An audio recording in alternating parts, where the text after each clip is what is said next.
नमस्कार। YouTube channel सच का आईना में एक बार फिर आप तमाम दर्शकों का स्वागत है। आज हम आपको +2 कासमी उच्च विद्यालय गया के बारे में बताने जा रहे हैं, जहां मोहम्मद आफ्ताब आलम ने प्रभारी प्रधानाध्यापक के रूप में पिछले दिनों पदभार ग्रहण किया है। हम जानते हैं उनसे कि पदभार ग्रहण करने के बाद यहाँ वो किस तरह की शिक्षण व्यवस्था और सुरक्षा व्यवस्था के अलावा क्या नया कुछ करना चाहते हैं। ये एक अल्पसंख्यक इदारा है, जैसा कि हम जानते हैं। आखिर क्या वो नया करेंगे इसमें प्रभारी प्रधानाध्यापक मोहम्मद आफ्ताब आलम, आइए हम उनसे सुनते हैं। ऐसा खबर है कि आपको प्रभार दिया गया है, तो इस संबंध में आप बताएं कि कब आपको प्रभार मिला है सर? मुझे प्रभार 21 सितंबर को मिला है और उसी दिन मुझे अपने प्रभार का पद ग्रहण करने के लिए आमंत्रित किया गया। प्रभार के बाद आपका अगला कदम क्या होगा स्कूल के डेवलपमेंट को लेकर के, या और जो है शिक्षा व्यवस्था को और बेहतर बनाने के लिए आपका अगला प्रयास क्या होगा सर? मेरा सबसे अगला प्रयास है कि बच्चों के हित को देखते हुए उसकी पढ़ाई को अच्छे के लिए बेहतर करने का मैं प्रयास करूँगा।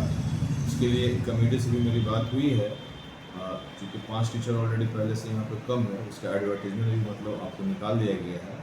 4 नवंबर तक उसका ये लास्ट डेट है। इंशाल्लाह बहुत जल्द उसकी बहाली कर हो जाने से पढ़ाई में भी अच्छा का जो चांस बनेगा और सब कुछ बेहतर करने का प्रयास हम लोग करते हैं। अभी जो भी टीचर है वो हमारे टीचर बहुत अच्छे काम कर रहे हैं, सारे कुछ कर रहे हैं। बीच में थोड़ा सा बच्चों का डिस्टर्बेंस हो जाता है सरकार की नीति के कारण। कभी पितृपक्ष का यहाँ आवासन हो जाता है, तो कभी ट्रेनिंग है, तो कभी कुछ है, कभी कुछ, इस तरह से चीज़ें आती रहती हैं। लेकिन ये तो पूरे गया शहर का ये हालात है, इसमें तो हम कुछ कर भी नहीं सकते हैं। फिर भी हमारे यहाँ माशाल्लाह सब कुछ अच्छा रिजल्ट वगैरह होता है, ठीक ठाक है। यहाँ बच्चियाँ पढ़ती हैं, तो सुरक्षा व्यवस्था को लेकर के आप क्या करेंगे उनके? बच्चियों के ये सुरक्षा व्यवस्था का सबसे बड़े आपको जो ख्याल है हम लोगों का, यानी जो करते हैं हम लोग, दोनों का क्लास अलग अलग चलता है, दोनों का पूरा सेपरेट है। ये लड़कियों के लिए ये आपका फर्स्ट फ्लोर पर चलता है क्लास, और उसका टाइमिंग भी छोड़ने का मेरा अलग होता है। अगर ये बच्चियों का के बाद ही हम लोग लड़कों को छोड़ते हैं, ताकि ये सारे बच्चे स्कूल से निकल जाए, तो कुछ दूरी पर चले जाए। और वहाँ पे जो भी टीचर मौजूद हैं उसके लिए अलग से स्टाफ भी है, उसके लिए एक बुआ भी है, उसका सारा देख रेख मतलब वही लोग करते हैं। हम लोग भी जाते हैं, सारे टीचर मिलकर क्लास लेते हैं। और जब तक वो उसका स्कूल से बाहर ना निकल जाए, हम लोग पूरे मैदान में, फील्ड में काफ़ी दूर तक जाके उसके लिए मुस्तैद रहते हैं निकलने के लिए।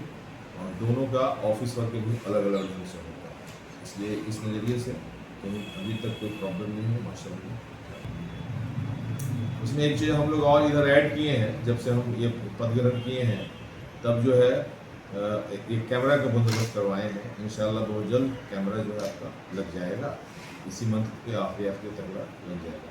उससे हम लोग सारे बच्चियों को देख लेंगे कौन मतलब किस हाल में है, क्या कर रही है, चाहे वहाँ पे कोई ऐसा कोई बैड एलिमेंट्स तो नहीं ना है या कुछ भी ऐसा। चूँकि गार्जियन को भी हम लोग सारे को नीचे डील करते हैं, उसके जो भी गार्जियन आते हैं बच्चियों से मिलने के लिए, तो सारा का सारा हम लोग ऑफिस में बैठा के डील करते हैं। ऊपर जाने का किसी का परमिशन भी नहीं है।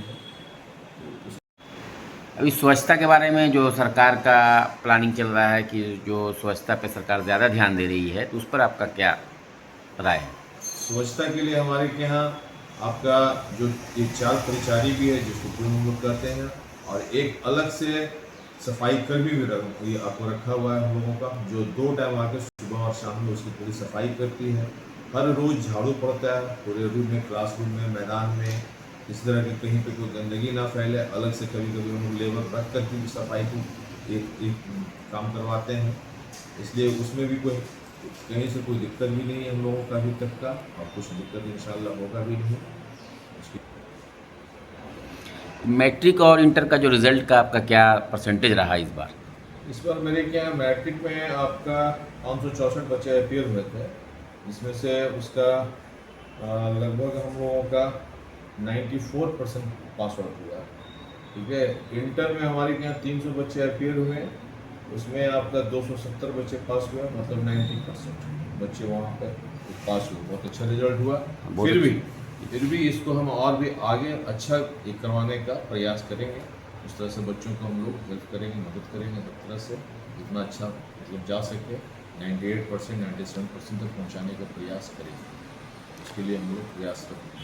ये अक़लियती इदारा है, तो इसमें जो है इंटर के बाद बच्चे जो है इधर उधर जाते हैं, ग्रेजुएशन करते हैं, तो प्रतियोगिता के संबंधित आपका क्या ख्याल है कि प्रतियोगिता से संबंधित भी उनको जो है यहाँ पे कंपटीशन बेस्ड कुछ उनकी पढ़ाई होनी चाहिए बच्चों की, तो उसके लिए आपका क्या ख्याल है? प्रतियोगिता से संबंधित हम लोग का है, चूँकि मेरे ख्याल लाइब्रेरी भी है, लाइब्रेरी में कुछ ऐसे बुक्स हैं रखे हुए, इसमें रेलवे का भी है और आपकी इंजीनियरिंग का भी रखा हुआ, IIT का बहुत अच्छे से मतलब ये आपके किताब रखे हुए हैं।